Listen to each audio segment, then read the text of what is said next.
Hey, this is Marks Washington with making the cut for episode 2 of In This Corner. Of course, we're going to start off with a recap of Canelo Alvarez and Caleb Plant. The fight pretty much played out the way I thought it would play out, even though I thought it would go to decision, as I said in the preview.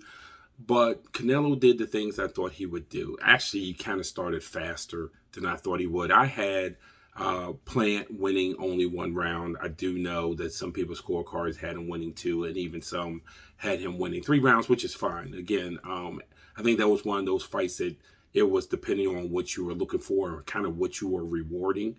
Whether you gave him 1 round, 3 rounds, 2 rounds, it didn't matter. But Canelo showed why he's the best fighter in the world right now by controlling the pace, controlling the distances, being able to have precise punching, just with all kinds of power. And this was the problem that Plant had. And what I was worried about with Plant is if you're going to beat Canelo by boxing him, you have to be a superior boxer. You cannot be a good boxer. You have to be a superior technical boxer. And Caleb Plant is not that. That was Floyd Mayweather. That was Lara. That was those guys who gave Canelo problems. Those guys are tremendous, superior boxers. And I knew that Caleb Plant was not in that category. So the only other thing is could Caleb Plant hurt Canelo Alvarez sometime in the fight? I never believed he could. And he didn't. I mean, he fought a good fight. Now, his game plan was perfect for the type of fighter that he is. So I'm not faulting Plant in anything that he did. It was the fact that he was not going to outbox Canelo. Canelo did a good job, even when Canelo was following him around the ring as opposed to cutting the ring off like he should. He still was effective enough to win rounds. I give Plant a lot of credit. He did slip a lot of punches. He even tried a little bit of the shoulder roll and those type of things to kind of keep Alvarez at bay, but he couldn't keep him at bay. And then that 11th round got really ugly. Plant looked like he was spent. He spent too much time up against the ropes throughout that fight. And I was kind of surprised because there was times where Plant backed himself into the ropes. It wasn't Alvarez putting him there. He backed himself there. So again, the fight kind of played out the way I thought it would play out. So the next question becomes, who is next for Canelo Alvarez? Now, I could tell you who should be next. It should be Demetrius Andre. But we all know that Canelo's not going to fight him because that's one of the guys who can use the ring to his advantage and have a chance to outbox Canelo. And Canelo's not going to have any of that. So the first name that comes up is Jamal Charlo.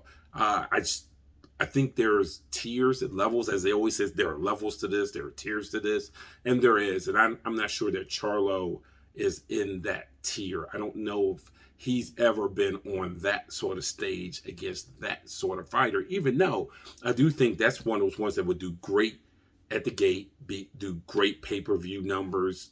It would be terrific. I'm not sure that I would pick Charlo in a fight like that.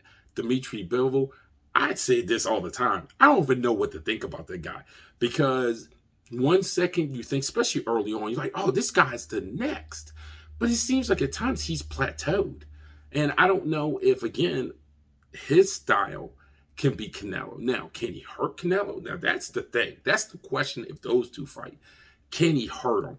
Right now, I mean, I don't know how to answer that question. A piece of me says no, that he can't hurt Canelo because I don't think Canelo would put himself in a position against a fight like that to be hurt. But maybe he does have the punching power that he could get lucky or string together 2 or 3 punches. Or maybe he hits him like a punch, like remember when Mosley hit Mayweather in that second round. I mean, he hit him with 2 overhand rights, and people were already trying to type out the article on how Mosley upset Mayweather and Mayweather recovered. I don't know if Bivol can do the same thing. And last but not least, David Benavidez. He's also been mentioned for the next fight for Canelo. But here's what we know. Canelo's won't be off until May. He's indicated that he's going to fight. We're assuming it's going to be Cinco de Mayo. And we'll see who that next opponent is. Again, I would love for it to be Boo Andre. I know it's not going to be him. Would I take Charlo? Absolutely. I think that would be a fight that's intriguing. I think that would be a fight that would get the fight fans kind of pumped up and really, really interested. In our next segment, in this corner, we're going to take a look at, do we appreciate Sean Porter as we look towards the November 20th fight with Terrence Crawford?